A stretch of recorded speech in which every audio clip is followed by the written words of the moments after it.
বর আজকে সকাল সকাল বাজার থেকে নিয়ে এসেছে মাছ, মাছের ডিম, সাথে কিন্তু মাটনও নিয়ে এসেছে। তো প্রথমেই কিন্তু আমি শাক, মাছ, মাংসগুলো ভালো করে ধুয়ে পরিষ্কার করে নিয়েছি। তারপরে কিন্তু রান্নাবান্নার পালা। তো দেখতেই পাচ্ছ প্রথমে কিন্তু আমি তেল দিয়ে নিয়েছি, তারপরে আলুগুলো ভালো করে লাল লাল করে ভেজে নেব। আর রান্নাবান্না করাতে মাছ মাংস ধোয়াটা কিন্তু আমার বেশ বিরক্ত লাগে। তো তারপরে কি রান্না করতে হলে কিন্তু ধুতেই হবে। তো মাছ মাংস তো ধুয়ে পরিষ্কার করে রান্নাবান্নাটা শুরু করে দিলাম।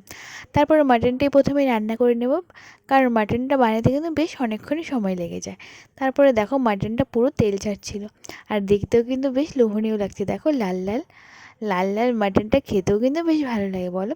আর আজকে দিনটা কিন্তু বেশ মেঘলা মেঘলা ছিল, তার সাথে ছিল লাল লাল মাটনের ঝোল। উফ, আজকে খাওয়াটা কিন্তু একদম জমে গেছে। তার সাথে কিন্তু মাছের ডিম, মাছও নিয়ে এসেছিলো। তারপর রান্নাবান্না কমপ্লিট করে চলে গেলাম মমমের ওখানে মমমের সাথে একটু খেলাধুলো করতে। তো আজকে বেশ মেঘলা মেঘলা দিনটা ছিল, অল্প ঠান্ডাও ছিল। তার জন্য দেখো মমমকে কিন্তু সোয়েটার পরিয়ে রেখেছি। আর মমম দেখে শুয়ে শুয়ে কিন্তু খেলা করছে। ও একাই কিন্তু মুডটা ভালো থাকলে একাই শুয়ে শুয়ে খেলা করে, না হলে কিন্তু পরিণীতার সাথে বেশ অনেকটা খেলা করে। আর এখন